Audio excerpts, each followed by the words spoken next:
मैं YouTube पे एक फैमिली ब्लॉग चैनल चलाता हूँ जिसपे 16-17,000 सब्सक्राइबर हैं, जिसका नाम भारतीय फैमिली ब्लॉग है।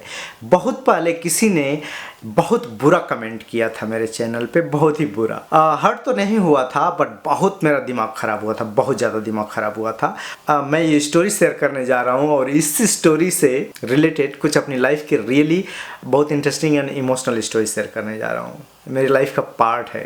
तो कैसे लोग जज करते हैं आप क्यों, उसकी स्टोरी है ये। क्यों जज नहीं करना चाहिए ये आपको सीखने को मिलेगा।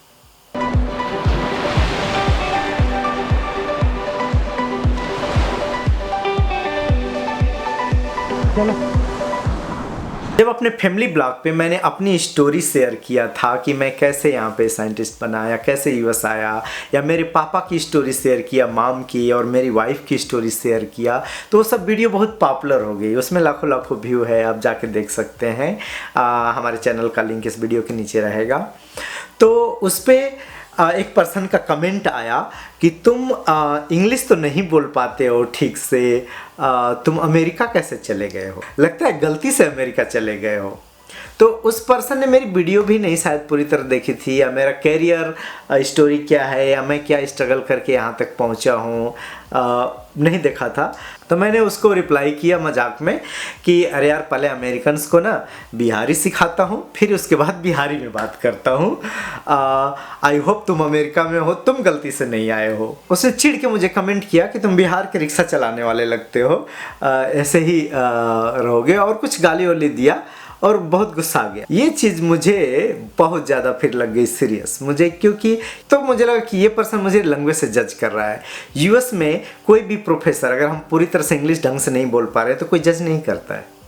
मैं इंडस्ट्री में हूँ, यूनिवर्सिटीज़ में रहा हूँ, बहुत जगह यूएस में घूमा हूँ, बट यहाँ पे कोई जज नहीं करते हैं। अगर मैं उनको बोलता हूँ कि इंग्लिश मेरी थर्ड लैंग्वेज है, भोजपुरी फर्स्ट है, हिंदी सेकंड है और इंग्लिश मेरी थर्ड लैंग्वेज है, तो वो लोग अप्रिसिएट करते हैं कि तुम तीसरी लैंग्वेज इतना बोल पा रहे हो, that is a big thing. But हमारे इंडिया में इंग्लिश नहीं ठीक से बोल पा रहा है, अमेरिका कैसे पहुंच गया है। तो रिक्शा वाला वो बोलने लगा, तो मुझे लगा कि आप लोगों को एक बहुत अच्छी सी रिक्शे की स्टोरी सुनाता हूँ, एंड ये मेरे फादर से रिलेटेड है। जब मेरे फादर आई थिंक 90s वगैरह में या 92 वगैरह में जब बनारस में रह के काम करते थे, राजमिस्त्री का काम करते थे, जब उनको मिस्त्री का काम नहीं मिलता था कभी कभी, तो वो क्या करते थे, एक मालिक था, उससे बहुत उनकी बनती थी, तो उस रिक्शा वो रेंटल देता था लोगों को, तो उससे रिक्शा लेके मेरे पापा चलाते थे। वो बीएचयू में भी चलाते थे, क्योंकि अब रिक्शा भाई कहीं भी चलाएंगे तो किसी को बीएचयू में छोड़ना पड़ता था, तो बीएचयू में भी चलाते जाते थे। जब मेरा बीएचयू में एडमिशन हो गया तो मेरे पापा बहुत इमोशनल हो गए, और उन्होंने यही स्टोरी उस टाइम पे मुझे बताई थी, और बोला था कि जब मैं कभी रिक्शा से बीएचयू में जाता था तो मुझे लगता था कि इतना बड़ा बड़ा स्कूल है, किसके बच्चे यहाँ पे पढ़ते हैं, क्या होता है, समझ में ही नहीं आता था उनको। जब मेरा एडमिशन हो गया तो उनको लगा कि कभी बिलीव ही नहीं हो रहा था उनको कि मेरा भी एडमिशन हो सकता है उसमें। जब मैं हॉस्टल पे रहता था तो मेरे पापा अक्सर हॉस्टल पे आना पसंद करते थे, और रिक्शे से आते थे तो पूरा देखते जाते थे। फिर जब मेरे हॉस्टल पे भी आके मुझे वो स्टोरी कई बार सुनाए हैं। किसी को हमको लैंग्वेज से तो जज नहीं करना चाहिए, उसका टैलेंट कितना है, और यूएस में आप टैलेंटेड हैं, थोड़ा आपका लैंग्वेज इधर उधर है तो भी चलेगा। डेफिनेटली अगर आप इंग्लिश कंट्री में हैं, इंग्लिश बेस्ट बोलना जानते हैं तो रियली और भी अच्छा होता है। बट आप इंग्लिश काम भर भी बोल लेते हैं, लिखना और पढ़ना अच्छे से जानते हैं, then you can do a lot better. So यहाँ पे कोई आपको इंग्लिश लैंग्वेज की वजह से यूएसए में जज नहीं करता है, बट इंडिया में मेरे साथ बहुत बार हुआ है कि स्पीच की वजह से लोगों को जज किया जाता है, नहीं ठीक बोल पा रहे हैं तो जज किया जाता है। अब सारी स्टोरी मैं आपको रिक्शे से रिलेटेड बताऊंगा जो मेरी लाइफ में पूरी तरह हुई है। जब मैं यूएस से गया था तो मम्मी पापा को घुमाने के लिए दिल्ली लेके गया, और सोचा कि वीज़ा लेता हूँ तो इनको घुमा भी लेता हूँ। हम 3 लोग थे, मम्मी पैदल चल नहीं पाती थी, थोड़ा सा घुटने में प्रॉब्लम थी, तो मैंने रिक्शा कर लिया। अब रिक्शे वाले को थोड़ा सा प्रॉब्लम हो रही थी आने जाने में, तो मैं रिक्शे से नीचे उतर गया कि थोड़ा सा वेट हल्का हो जाए, और वो फिर वो रिक्शा घुमा के अपना सही रास्ते पे जाए। एक बाइक वाला लड़का आया और वो उसको बहुत दिक्कत हो रही थी, बोला गंवार कहीं के कहाँ से गांव से चले आते हैं ये वो। मैं मम्मी के चक्कर में परेशान था, मैं सोचा उसको दौड़ के रोकूं, बट बाइक से निकल गया। मैंने कहा कि तुम्हारी स्मार्टनेस में ये निकालता, कितना स्मार्ट बन रहे हो, कितना नॉलेजेबल पर्सन हो। सो बहुत ईजी होता है किसी को इस तरह जज करना, but this is like one of the racist habit है ये। किसी को भी लैंग्वेज, क्लोथ और उसके लुक के हिसाब से हमें जज नहीं करना चाहिए। अगर रिक्शे वाले जितनी मेहनत करते हैं ना, उनको सिर्फ प्रोटीन शेक पिलाना शुरू कर दें या चिकन वगैरह खिलाना शुरू कर दें, अच्छा से बॉडी बिल्डिंग वाली डाइट दे देना, तो उनके लेग्स और थाई मसल्स देखेंगे ना, तो जिम जाने वाले लोगों से ज़्यादा बेटर हो जाएगी।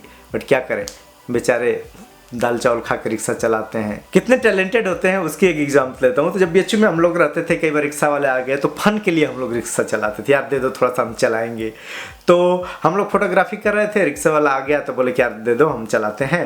तो मैं रिक्शा का थोड़ा सा चलाने जानता था, तो मैं कहा चलो मैं चलाता हूँ। तो बैठ के सब लोग ये हुआ कि फ़ोटो लेते हैं, तो मैंने बोला कि नहीं, एक काम करते हैं, चलाते हुए फ़ोटो लेंगे और तुम उधर से फ़ोटो लो। तो रिक्शा वाला बोल रहा है, सर आप चलाते हुए फ़ोटो लें या रिक्शा को रोक के फ़ोटो लें, फ़ोटो में तो सब एक ही जैसा रहेगा। तो सब के सब लोग हंसने लगे कि हम सब लोग मास्टर किए हुए इतने टॉप यूनिवर्सिटी से, ये नहीं समझ में आ रहा है। और ये बता रहा है हम लोगों को कि स्टिल फोटोग्राफी है, इसमें आपको चलाने न चलाने से मतलब नहीं है। और आपने देखा होगा कि इंडिया में बहुत सारी ऐसी इनक्रेडिबल स्टोरी आती हैं कि रिक्शा चलाने वाले का लड़का कोई आईएएस बन रहा है, कोई पीसीएस बन रहा है, कोई ब्यूरोक्रेट्स कहीं बड़ी बड़ी पोजीशन पे, कोई डॉक्टर, कुछ भी। उनकी सिचुएशन ऐसी हो गई है कि वो रिक्शा चला रहे हैं, बट उनका टैलेंट, उनका दिमाग या उनका दिल या उनका नेचर बुरा नहीं है। वो हर पर्सन टू पर्सन वेरी करता है।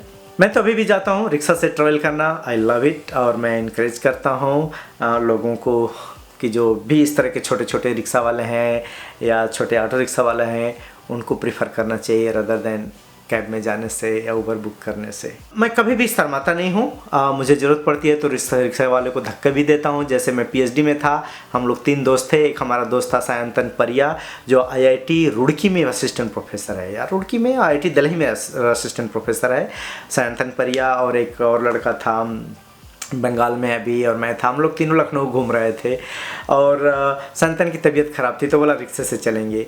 तो जो लखनऊ यूनिवर्सिटी से हनुमान सेतु के ऊपर जो पुल होके जाते हैं उधर हजरतगंज की तरफ, तो वो चढ़ाई था। अब रिक्शे वाला खींच नहीं पा रहा था, बेचारा बुढ़ा था और संतन को चलना नहीं था। तो मैं कहा एक काम करो, रिक्शे वाले को बोला कि तुम 2 लड़के उतर गए और हम दोनों लोग रिक्शे को पुश कर रहे हैं नीचे से और पूरा पुल क्रॉस कराए। और वो बहुत फन इवेंट था। अगर वहाँ पे ये मैं सोचूं कि रिक्शे वाले को मैं पैसा दिया हूँ, इसको चलना चाहिए, या ये इसके पास उतनी ताकत नहीं है तो 3 लोगों को बैठा क्यों लिया, ये सब नहीं जज करना चाहिए। कभी मैं कहीं करता हूँ, ज़रूरत पड़ती है तो रिक्शे वाले को मैं धक्का भी देता हूँ, फन भी करता हूँ, मजाक भी करते हैं। They are also human. So ये थी स्टोरी हमारे लाइफ की। एंड जो एक पर्सन ने कमेंट करने की कोशिश की, सो ऐसे कमेंट से मैं जल्दी हर्ट नहीं होता हूँ, बट डेफिनेटली दिमाग ख़राब होता है। और वैसे पर्सन अगर सामने कभी मिल जाता है ना, तो मैं अच्छे से समझाता हूँ। चलिए bye bye, see you later in the next video. अगर सब्सक्राइब नहीं किए तो please subscribe to my channel. Bye bye, see you letter.